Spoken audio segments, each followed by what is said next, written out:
Hello friend, welcome to our channel movie freak. कहानी की शुरुआत में हमें जॉर्ज नाम का एक बहुत बड़ा साइंटिस्ट दिखाया जाता है। जॉर्ज बहुत ज्यादा ही इंटेलिजेंट था और जॉर्ज को एक बहुत बड़ी कंपनी से ऑर्डर मिला होता है जिसमें कि जॉर्ज को अब तक का सबसे बेस्ट एआई रोबोट तैयार करना था। जॉर्ज ने ये ऑफर एक्सेप्ट भी कर लिया होता है और अब जॉर्ज को 3 साल बीत चुके हैं अपना ये प्रोजेक्ट पूरा करने में। जॉर्ज की कंपनी ने उसके लिए एक बहुत बड़ी लेबोरेटरी बना के रखी हुई है जो कि बहुत ही बड़े घने जंगलों के बीच में थी, जहाँ पे जॉर्ज बिना किसी दखल अंदाजी के अपना काम कर सके। जॉर्ज हमेशा की तरह सुबह सुबह जॉगिंग करके अपने लैब में पहुंचता है और जॉर्ज ने यहाँ पे इतने सालों की मेहनत में J1 और J2 नाम के 2 एआई रोबोट भी बना दिए थे। J1 जिसके पास इंसानों जैसा दिमाग और 10% ही पावर थी, यानी कि J1 का दिमाग एक तरह से 10 साल का बच्चा था और दूसरी तरफ J2 का दिमाग एक टीनेजर की तरह होता है, यानी कि वो अपने दिमाग का 14% हिस्सा यूज कर सकता था। अभी देखने पे ऐसा लगता है कि जॉर्ज अपनी इन एक्सपेरिमेंट से संतुष्ट नहीं था, वो अभी बहुत ही एडवांस एआई रोबोट तैयार करना चाहता था। जॉर्ज अभी बिना कुछ सोचे समझे अपने एक्सपेरिमेंट पे लगा रहता है। अभी जॉर्ज अपनी वाइफ जूलिया से वीडियो कॉल पे बातें कर रहा था। जॉर्ज अभी अपने काम की वजह से जूलिया से ज्यादा बात नहीं कर पाता था,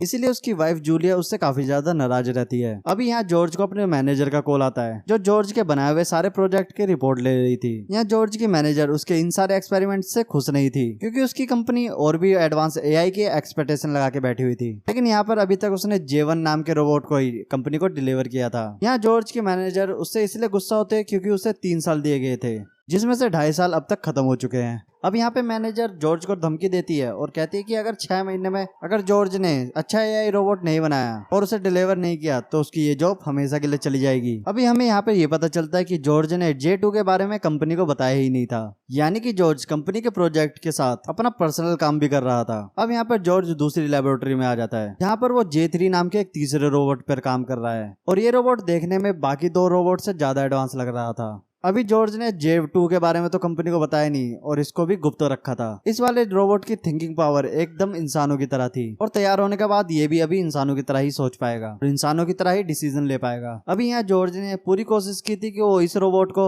अपनी वाइफ जूलिया जैसा लुक दे। अगले दिन जॉर्ज की लैब के पास एक कार आकर रुक जाती है जिसमें डॉक्टर और उसके असिस्टेंट मौजूद होते हैं। इसमें कहानी की आधी बातें रिवील होती है। दरअसल जॉर्ज की वाइफ जूलिया की कुछ साल पहले मौत हो चुकी थी, लेकिन डॉक्टर मैरी की कंपनी ने एक ऐसी टेक्नोलॉजी डेवलप कर ली होती है किसी भी मरे हुए आदमी की चेतना को इकट्ठा करके रख सकते हैं। एक बड़ा सा ब्लैक बॉक्स जिसमें जॉर्ज जूलिया से बातें किया करता था, वो सब जूलिया की चेतना थी, लेकिन कुछ दिनों से जॉर्ज जूलिया से प्रॉपरली बातें नहीं कर पा रहा, इसलिए डॉक्टर मैरी अपने असिस्टेंट्स के साथ उस ब्लैक बॉक्स को देखने आए थे। कुछ देर तक उसके एग्जामिन करने के बाद उन्हें प्रॉब्लम नहीं दिखाई देती, लेकिन उन्हें इस बात का पता चल जाता है कि किसी ने जूलिया की चेतना के साथ छेड़छाड़ किया था। अभी वहाँ पर खड़े सभी लोग जॉर्ज पर ही शक करने लगे थे क्योंकि अगर जॉर्ज ने ऐसा कुछ किया तो वो उनकी पॉलिसी के खिलाफ हो जाएगा और तो और ये पूरी तरीके से इनलीगल भी हो जाएगा और इन सभी चीजों की वजह से जॉर्ज को जेल भी जाना पड़ सकता था। लेकिन डॉक्टर वेरिक जॉर्ज पे भरोसा करते हैं और उसे कुछ भी ना बोलते हुए वहां से चले जाते हैं। अभी जॉर्ज एक बार के लिए तो बिल्कुल ही घबरा गया था। तभी हमें पता लगता है कि जॉर्ज ने ही जूलिया की चेतना को उस मशीन से चुराया था और जॉर्ज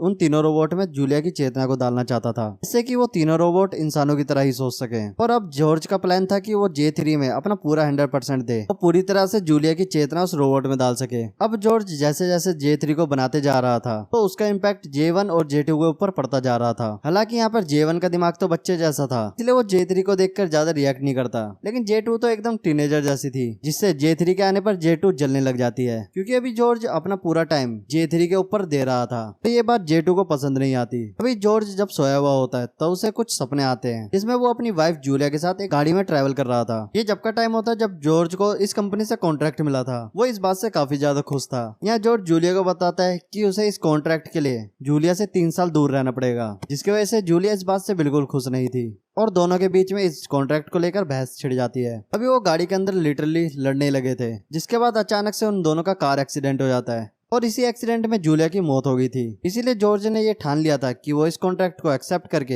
एक एआई रोबोट तैयार करेगा जिसमें वो अपनी वाइफ की पूरी चेतना को डाल देगा। अभी जॉर्ज अलार्म की आवाज सुनकर जाग जाता है। अभी वो अपनी लेबोरेटरी में जैसे ही देखने गया, अब जॉर्ज काफी ज्यादा डर गया था। जब वो लेबोरेटरी में जाकर चेक करता है कि वहाँ पर कौन है, तभी वहाँ पर J3 अचानक से जॉर्ज के ऊपर जंप कर देती है, जिसने एकदम से ही जॉर्ज को पकड़ लिया था और उसे मारने की कोशिश कर रही थी। यहाँ पर J3 किसी बात के लिए जॉर्ज से नाराज होती है। तभी जॉर्ज J3 को शांत करा जाकर उससे ये बातें पूछने लगा था। दरअसल J2 ने J3 को सारी बातें बता दी थी कि कैसे जॉर्ज अपनी मरी हुई वाइफ की सारी याददाश्त J3 के अंदर डाल रहा है, और अगर ये एक्सपेरिमेंट कामयाब नहीं हुआ तो जॉर्ज J4 को बनाना स्टार्ट कर देगा। अभी J3 बिल्कुल नहीं चाहती थी कि वो एक कबाड़ बन जाए, और इसी बात को लेकर वो जॉर्ज से काफी ज्यादा गुस्सा हो जाती है। अभी जॉर्ज ने J3 को समझाया कि ऐसा बिल्कुल नहीं होगा। अभी यहाँ पर J3 भी जॉर्ज की बात से कन्विंस हो गई थी। अभी यहाँ पर जॉर्ज J2 की इन सारी हरकतों से परेशान हो जाता है। इसके बाद जॉर्ज ने J2 को टेम्परेरी पर्पस के लिए टर्न ऑफ करके रख दिया। अब जॉर्ज की कंपनी के कुछ लोग जॉर्ज की लेबोरेटरी में कुछ ही देर में आने वाले हैं और उसके काम की प्रोग्रेस को देखने वाले थे। इसीलिए जॉर्ज बिना टाइम वेस्ट किए J3 को बनाने में लग जाता है। और अभी तो जॉर्ज ने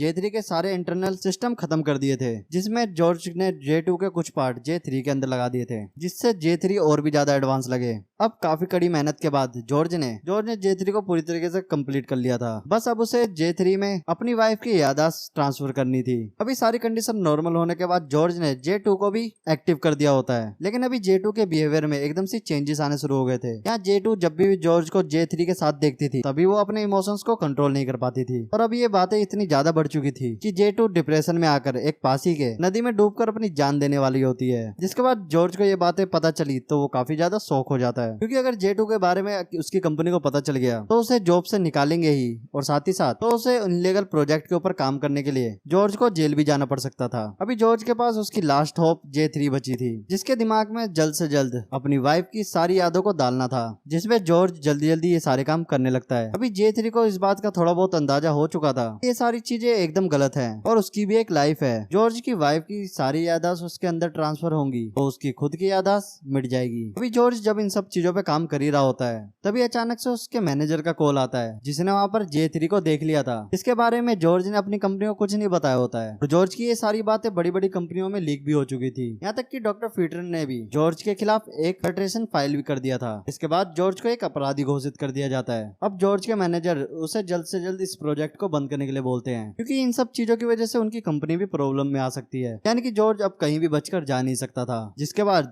जॉर्ज की लेबोरेटरी के बाहर काफी बड़े बड़े हेलीकॉप्टर्स आ जाते हैं जो कि नेशनल सिक्योरिटी वाले थे। जॉर्ज अब यहाँ पर काफी ज्यादा डर जाता है। जिसके बाद जॉर्ज ने वहाँ पर रखी एक ब्रीफकेस को खोला, इसके अंदर एक गन होती है। अब जैसे ही जॉर्ज उस गन को हासिल करने वाला था तभी वहाँ पर J3 ने आकर जल्दी से उस गन को अपने हाथ में ले लिया। यहाँ J3 ने जॉर्ज के ऊपर गन को पॉइंट भी कर दिया होता है, और वो जॉर्ज को बोलती है कि वो उसकी वाइफ की चेतना को अपने अंदर नहीं लेना चाहती। तभी जॉर्ज ने अपनी सारी कहानी J3 को समझा दी थी कि वो कैसे अपनी मरी हुई वाइफ की यादों को रियल लाइफ में लाना चाहता है, और ये सब सारी चीजें करना उसके लिए एक सपना था, क्योंकि वो अपनी वाइफ से बहुत ही ज्यादा प्यार करता था। अभी जॉर्ज की इन सब बातों को सुनकर J3 भी काफी पिघल गई थी, और अब वो इस एक्सपेरिमेंट के लिए रेडी भी हो जाती है। अभी जॉर्ज ने बिना टाइम वेस्ट किए अपनी वाइफ की सारी याददाश्त को J3 के माइंड में ट्रांसफर कर देता है। इसके बाद कुछ ही घंटों में J3 एक्टिव हो जाती है। अब J3 के दिमाग में जॉर्ज की वाइफ की सारी यादें मौजूद थी। अब वो रोबोट J3 नहीं बल्कि जॉर्ज की वाइफ जूलिया बन चुकी थी। लेकिन यहाँ जूलिया थोड़ी बहुत कंफ्यूज लग रही थी, वो जॉर्ज को काफी अजीब नजर से देख रही होती है। तभी वहाँ पर रखे ब्लैक बॉक्स में जूलिया का एक कॉल आता है। अब जैसे ही जॉर्ज उस फोन कॉल को उठाता है तो दूसरी तरफ से जूलिया की आवाज आती है, जिसमें वो जॉर्ज को बताती है कि ये उसका आखिरी कॉल है और अब वो इसके बाद उसे कॉल नहीं कर पाएगी। अब यहाँ जॉर्ज को कुछ समझ नहीं आता कि